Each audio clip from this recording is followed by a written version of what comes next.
hope I get to see you guys on Zoom today. If not, hopefully we'll get to see you at some point. But try to join Mrs. Austin and I because we do have fun. We're going to play a game today. Yesterday with Fish in a Tree, where we left off was Mr. Daniels the substitute is having them keep a journal, and they can write whatever they want in it, and he's not grading it, but he is going to read some of the things in there. And Allie actually, for her first assignment, drew a black box, and when he questioned her about it, she said that she wants to be seen. She doesn't want to be seen. She wants to be invisible. So I'm on chapter 11, Scrambled Egg. When we come into the classroom, Mr. Daniels makes an announcement. Attention, Fantasticos.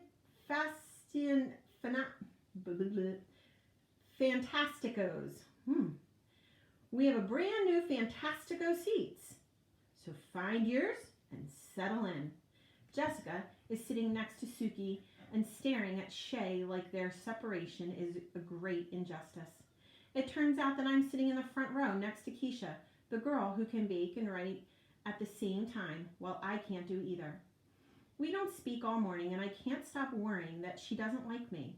When she finally glances at me, I blurt out, "I don't mind being your friend." Keisha looks annoyed. "You don't have to do me any favors." "No," I say, trying to undo what I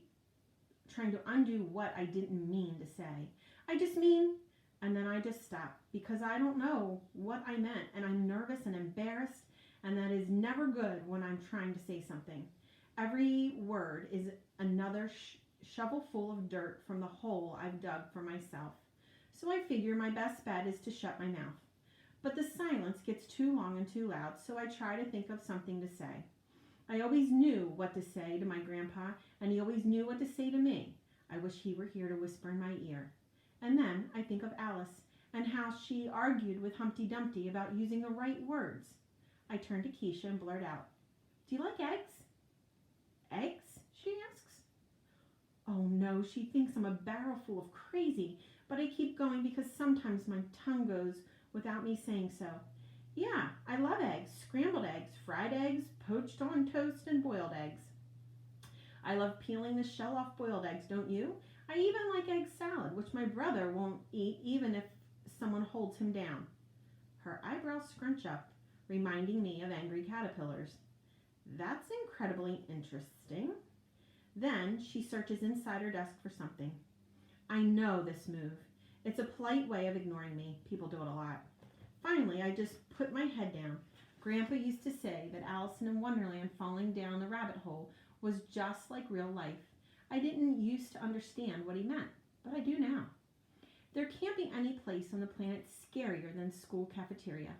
I hold my tray so tight my fingers hurt. I hear, "Hey, Allie." It's Shay. She's standing with Jessica and a few others. "Yeah?" I ask. "Do you want to sit with us for lunch?" Of course I don't want to sit with them, but I'm getting tired of sitting alone, and I have everyone else see me sit alone.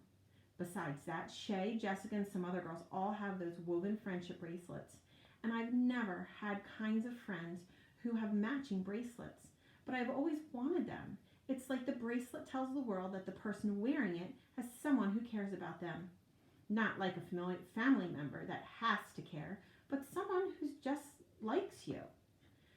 I want to feel part of something. Anything, I guess. Shay is overly happy, but I've said yes. I sit down after glancing at the seat to make sure I won't be sitting on a pool of glue. Shay motions to me to sit next to her. She and Jessica smile. That smile on the outside seems fine, but your gut tells you to be careful of. There are a few other girls. Max is there with one other boy. Jessica points at Albert, and they start laughing. I look over and don't see anything funny. "Can you believe it?" Shay asks. "How pathetic is that?" "Hey, Albert," she calls. "Is that supposed to be a fashion statement?" I still don't get it. He's wearing his usual Flint shirt and jeans. Why are they so worked up now? Shay hits me on the side of the arm and points down at his feet. The backs of his sneakers have been cut out. Shay calls him over and comes.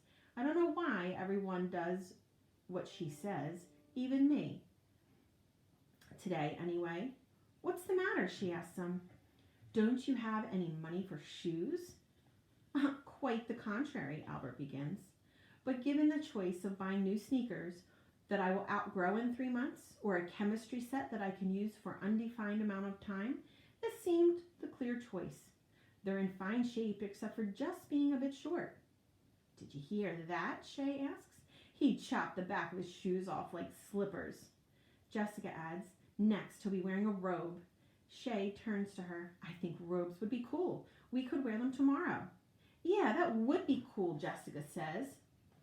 Shay laughs, but I don't think Jessica knows Shay isn't laughing because of the robes. I think Shay said something dumb to see if Jessica would go along.